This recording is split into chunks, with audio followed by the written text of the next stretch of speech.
guys have Minnesota sports flowing in their veins. Mackey and Judd on SKOR North and SKORNorth.com. Welcome in. Little Labor Day episode of Mackey and Judd. Daily Minnesota sports, entertainment, therapy, speculation. And our guy Declan's still up at the cabin here, golfing, drinking, just soaking himself in lake water. And we'll be back at full strength tomorrow as we lead into week 1 of the NFL regular season. But it is a Statements Monday here, Judd. You're looking pretty good in that purple daily hat, by the way. Thank you very much. Yeah, this is fantastic. I love this hat. This hat is comfortable.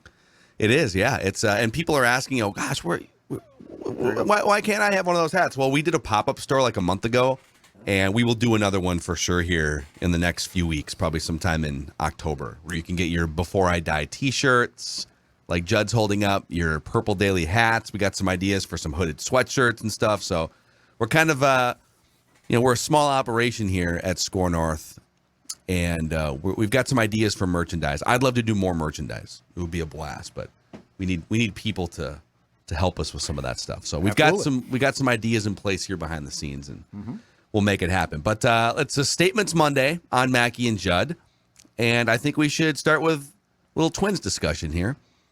I was in one place mentally. If we would have done this 24 hours ago, before they salvaged a non-sweep against the White Sox, which put them in first place in the American League Central somehow. Disgusting. I don't understand. It's absolutely disgusting. Cleveland can't win a game now. They just got swept by your M's. It's ridiculous. But my first statement for you is, all roads lead through the Yankees. Indirectly or directly. Sometimes it's directly in the postseason, but the Twins have been stumbling around. They lost the division lead in this atrocious division, and they've been trying to claw their way back. And now, after winning 1 out of 3 games in Chicago, because Cleveland has just stopped winning, they miraculously find themselves tied for the American League Central lead, which I think is tied for the 14th best record in baseball, if I'm not mistaken. Okay. And if they want to actually take the lead in the division, they need to go through the Yankees, who are struggling. And Ken Rosenthal has an article in The Athletic today that lays out how the Yankees are struggling. They really need something here. They salvaged a game against the Rays, but the Twins are coming to town, and the Twins are the penicillin for the Yankees. And that is true. Over the last 20 years, the Twins are penicillin for the Yankees. And so, however you got to this point, you are here. You are tied for first place. You don't have to apologize for it. You just have to win games going forward, starting with a 4-game trip to Yankee Stadium, Judd. Yeah, you know what? And I'd like to say, with the way that the Yankees have been playing, I'm very confident. This is a great opportunity for the Twins to pounce 4 games there, but I'm not. And this is sort of I guess this is a series between 2 teams that have just sort of, I don't know what they're doing. In both cases, because the Yankees have been a mess. They rebounded. They were great, and then they went cold, and then they came back off that and won some games. So I'm like, okay, they're back. And then they went cold again. They've had problems, but I mean, I'm sorry. Yes, the Twins won on Sunday, but my brain is scarred by what I saw on Friday and Saturday. That was not acceptable. Saturday, you got blown out, but Friday was, especially to me, egregious. There's just a lot of things about that game that really bugged me. And one was this. And I guess, so among my statements, I think there's a broader one here to bring up, but my first statement off of Sunday to a certain degree and Friday for sure is this. Have a feel for the game. Wander on. Go wander on through 11 pitches on Friday. And he is lights out. He is phenomenal to watch. There's a lot of things about this Twins team that I don't like to watch. He is one that I love to watch. He threw 11 pitches in an inning of work on Friday. Easily could have come back because he wasn't going to pitch almost certainly on Saturday. And instead, that was it. And then you brought in Thielbar, who, look, it's post his trip to the injured list, it's been very nice. Like, he's been great for the most part, so I get that. But there's no debate there. Like, oh, Thielbar's your next guy up, right? I mean, if Duran pitches this, I think in this case the 7th, you got to go Thielbar. There's no reason not to bring Duran back for the 8th inning, and instead you put Thielbar in. He gives up a game-tying home run. Lopez comes in and blows it. I honestly feel, Phil, like there is when it comes to pitching decisions, and again, I'm not going to blame Baldelli solely. I think this is more than Rocco, but there's no feel for the game. Why wouldn't you have brought him back? There's not supposed to be. Why wouldn't you have brought him back though for the 8th when you almost were certain you weren't going to pitch him on Saturday? Which by the way, I don't have a big problem with. But 11 pitches and that's it, and you're giving way to Caleb Thielbar? Really? So, well, because I think we've come to the crossroads here of this episode of the show, which is they're in first place. They just reclaimed a stake of first place. They're going to play the Yankees. They're in a pennant race. It's kind of fun from that perspective on paper. But the majority of the things that I have written down that I want to talk about from the weekend are what the bleep is this team doing related. Right. So I'm glad that you took the conversation this way. So I'll piggyback off your statement about the pitching and say the Twins' pitching strategy remains unsustainable. And you wonder, like, well, how are they not? They're sitting here in this weak division on paper, even though they've had a bunch of injuries, which we will get to.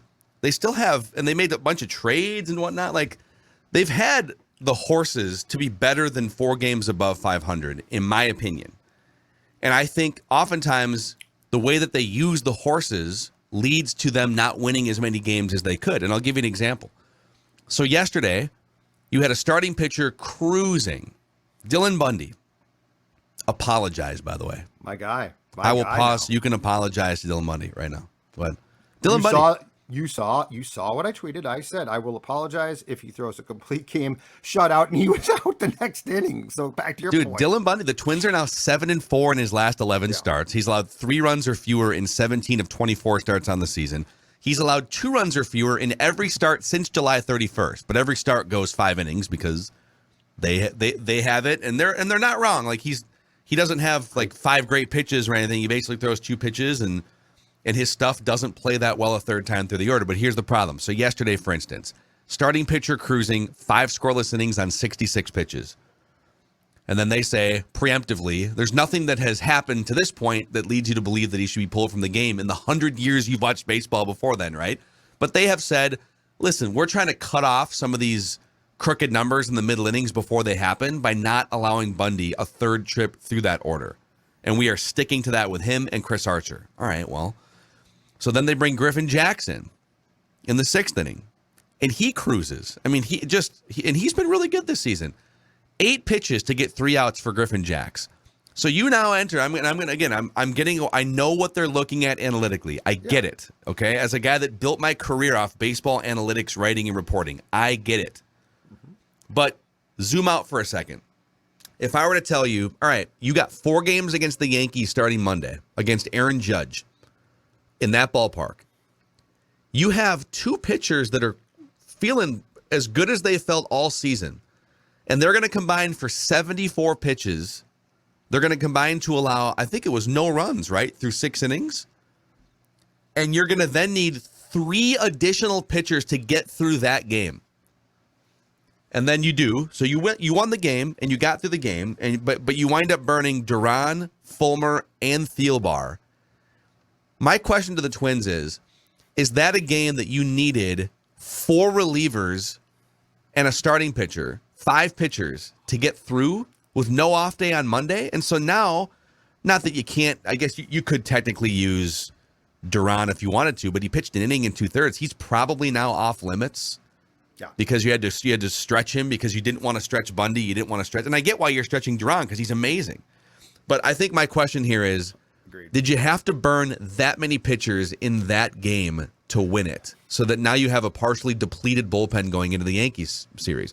How many times does that happen where they mow through relievers in one game and then relievers are not available the next day, and so then they lose a game?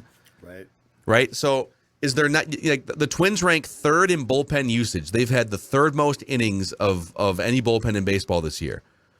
I don't think you can do that unless you have an elite bullpen and expect to win a bunch of games. Like, there's a reason why they basically win every other game, because they load up their bullpen for this game and it works, because they don't let their starter go more than 5 innings, but then they don't have a bullpen the next game, and so they lose. Right? It's just kind of, it's puzzling to me why they would continue down this path, continuing to see the same or similar results. Now, their bullpen has been pretty damn good the last month. It has, like, I think the fourth best FIP in baseball, so it's it's a better bullpen now than it was. This is more of like a first half of the season problem than it probably is in the last month. But yesterday was a great microcosm of, boy, you just pulled a cruising starting pitcher, and then you pulled a cruising reliever after 8 pitches, and now you still need 3 more pitchers to get through this game in which you already had 2 guys cruising. I don't know. I do know, and here's what I think. I don't think they combine the common sense of the in-game decision with what they decide beforehand. And I'm with you. I get what they're doing. I can just tell them they're wrong lots of times. They are, in my opinion. Now, Duran is unbelievable. Okay, I'm going to say this right now. He is phenomenal. And Lopez can serve his role. Now, it didn't go well on Friday, but it starts with the Thielbar home run in the 8th on Friday. But in my opinion, they are playing what I consider, and this is a bad mathematical game, to be baseball Russian roulette, which is they continue to pull the trigger. Okay, so the Jacks one, right? Works, great. Oh man, this is fantastic. 8 pitches. Now he's out. Pull the trigger. Eventually, you know what? You're not going to come up with the same luck when you continue to cycle through. To your point, Phil, unless you've got all studs, which you don't, and that's fine. Most teams don't. I like what they've done. I personally like the trades. Although he certainly struggled on Sunday, I like Fulmer. I think Fulmer was a nice addition, and he's pitched well lots of times. But when you have guys, Dylan Bundy, man, this is a really, really good start. And by the way, you were asking for the 6th, and you were going to cycle through the 3rd time through at the very top. So worst case, he gives up 2 hits, take him out. Best case, nobody was suggesting that Dylan Bundy go all the way the 3rd time through. Or like go 8 innings, right? Yeah, right. But the point was, I got a tweet about, you're crazy. You think he can go the 3rd time through? No, I don't. I'm trying to get him through the 6th, the bottom of the 6th. And then maybe you preserve Thielbar or maybe you don't have to go almost 2 innings with Duran, and then he's available. Because I think the fact that he went an inning and 2/3 means he's probably not available today against the Yankees. I agree. And then you compound that over the course of the full year, and that's, I think, part of the reason why they're not 10 games over 500. They're only 4 games over 500. But they don't seem to like, and I guess I don't blame them completely. There's lots of times they don't like to bring guys back to back, right? So like if Duran had pitched, if he had gotten 3 outs on Sunday, there is a chance that he wouldn't have been used against the Yankees on Monday. But let's say you get Bundy through the 6th, all right? Then Jax comes in, and let's say in the 7th, throws 8 pitches. Fantastic. Have him pitch the 8th. Again, he's not going through, like nobody's saying, oh my God, he's going through the entire, guys are going to see Griffin Jax twice if he's pitching well. Like if he had gone in and thrown 20 pitches over the 7th and 8th, because Griffin Jax is probably not coming back today regardless. And now you can bridge it to Duran or potentially Lopez. This is where I don't get the strategy. And I also don't get just this trust of, well, everyone's going to do their job. Like, is that really fair consistently? It's pie in the sky ideal. Yeah, it'd be great if they did. But I just feel like there's a tempting of fate when it comes to what the Twins are doing bullpen-wise. And on Friday, it bit them in the ass. And quite frankly, unfortunately, they probably deserved it. Yeah. By the way, I was just looking up to see, like, God, if Griffin Jax, what is he like once you get to, like, past the 20th pitch? And they're looking at this. The first 25 pitches for Griffin Jax, and he's amazing. Opponents are hitting 196 off of him, 251 on base, 327 slugging. So he is lights out the first 25 pitches. The second 25 pitches, so pitches 26 through 50, and everything skyrockets. And now part of that is also, there might be games where he doesn't have his best stuff, and therefore he puts a couple guys on, and then he gets to the 26th, 30th pitch, and he just doesn't have it that day, and then boom, and now he's tired.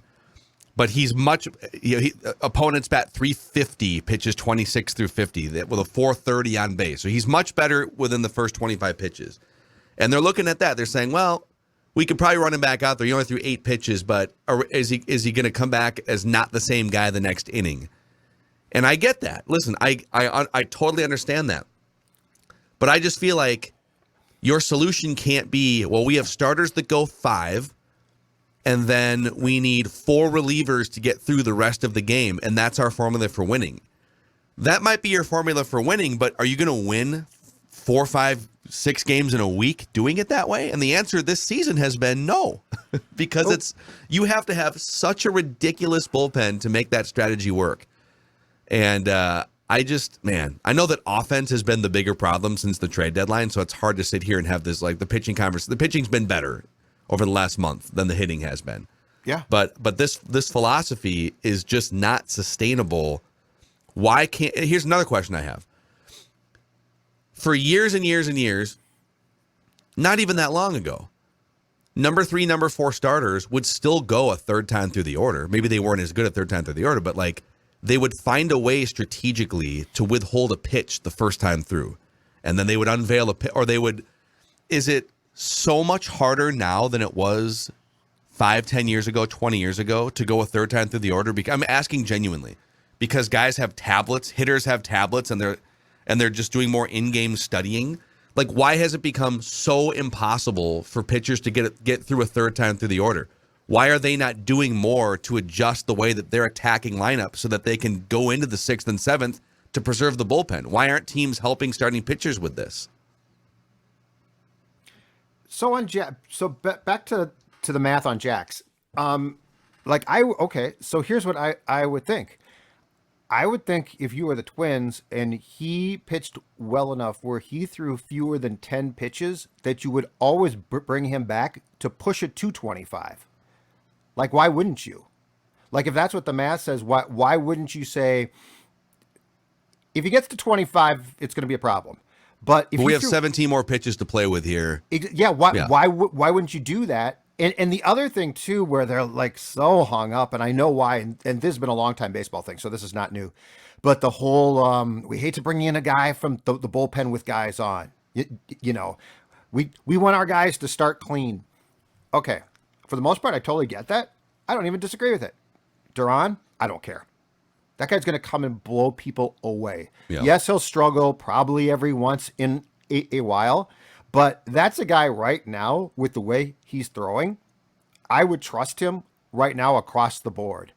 But yeah, the Jax thing makes even less sense to me, because if he throws fewer than 10 pitches, that means he's pitching well. That means that he could throw 2 innings without getting to 25. I would think that would be the mathematical gamble at that point. Yeah, unless they have data that says when he sits for 15 minutes and then comes back, which, there are some pitchers, I get it. They're looking at the data. So I totally understand.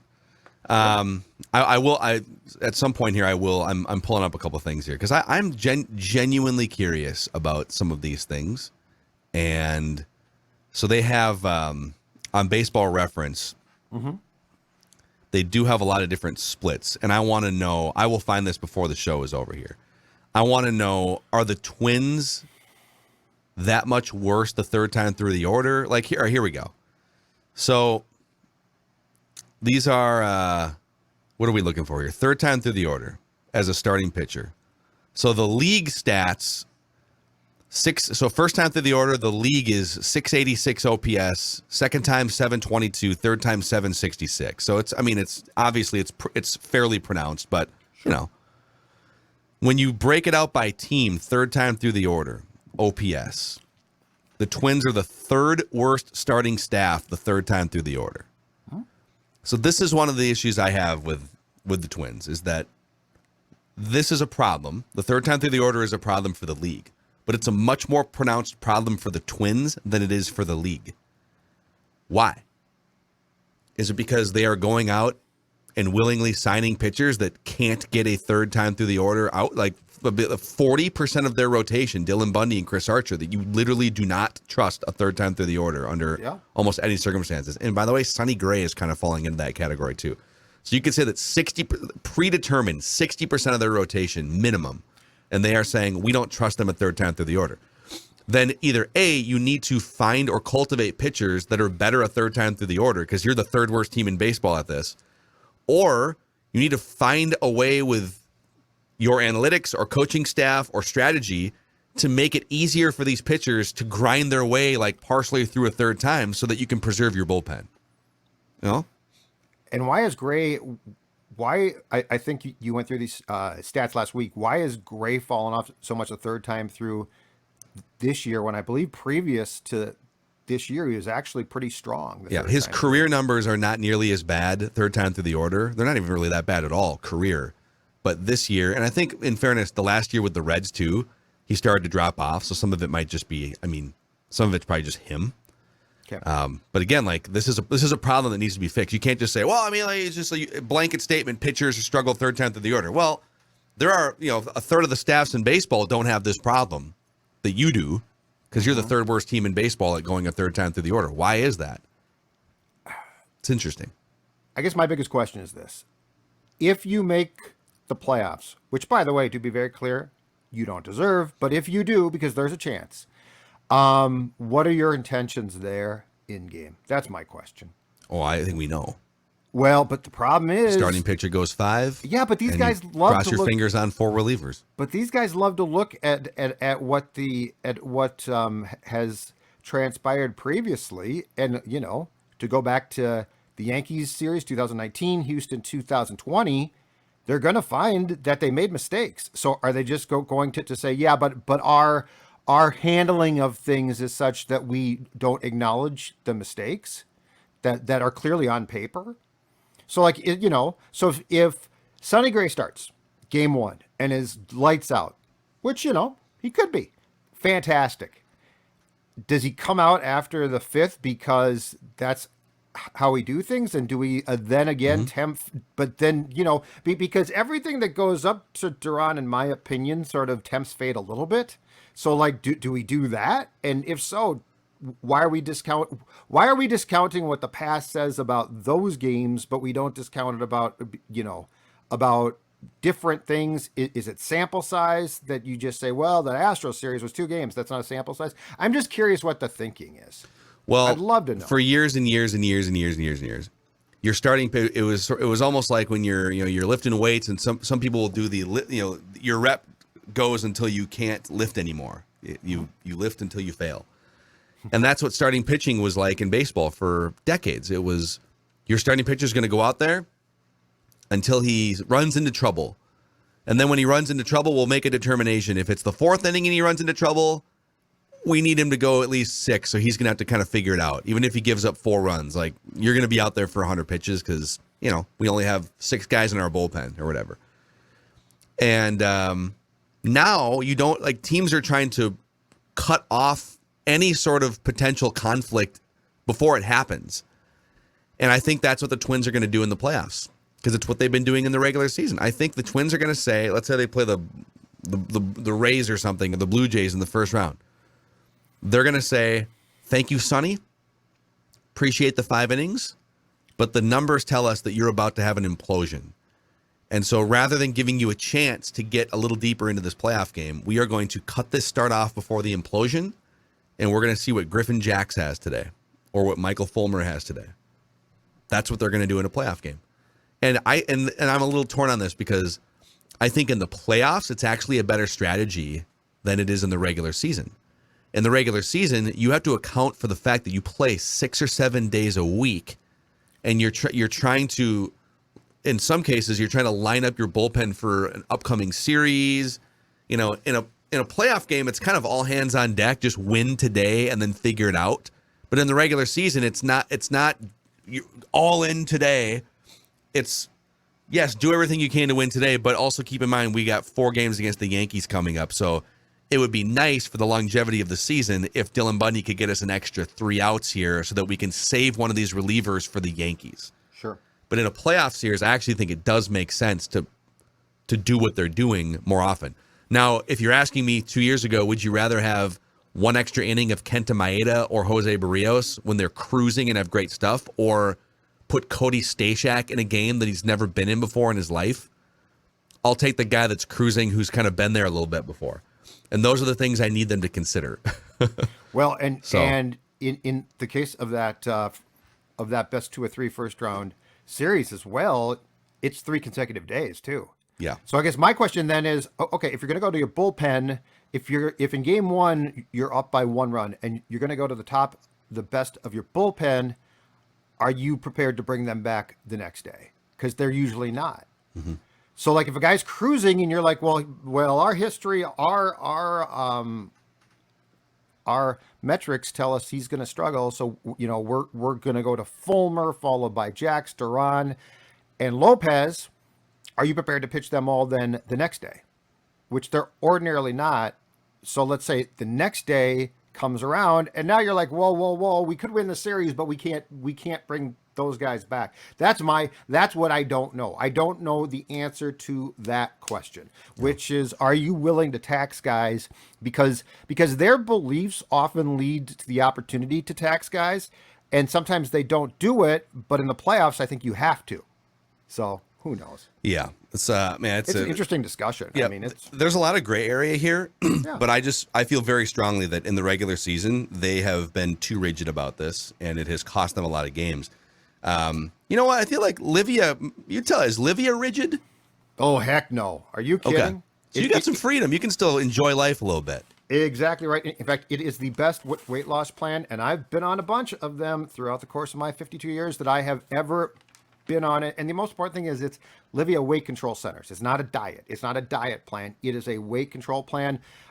Started a year ago in September, have dropped 40 pounds, and most importantly now I am keeping that weight off, and that is absolutely the most important thing. And again, it's because of their dietitians and nutritionists who have helped me get on a plan. The weight loss was, I felt, as easy as could be, and the weight maintenance, plenty of support. Dawn joined. She's down 16 pounds. Look, this program works. It makes you feel great. And now have they got, starting today, an offer for you. If you are looking to drop the weight for fall, get back into all those clothes that once fit, that are now basically collecting dust in your closet, 8 weeks for free. That's right.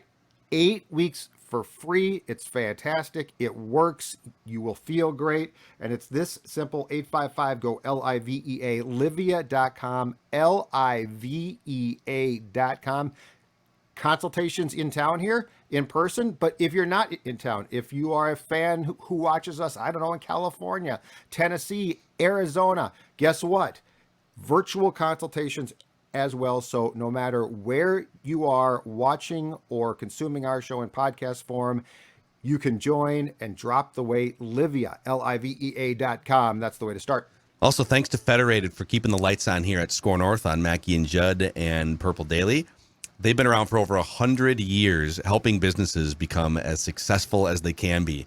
And they believe that a face-to-face, in-person relationship is something that can pay dividends for the success of your business too, in the way that they can help you. So if you want to find out who your marketing rep is at Federated, you can just go to their website. You can search and put in your zip code or your city, and you'll find who that person is that will help your business and shield against potential risks on the horizon. Federatedinsurance.com, where it's our business to protect yours.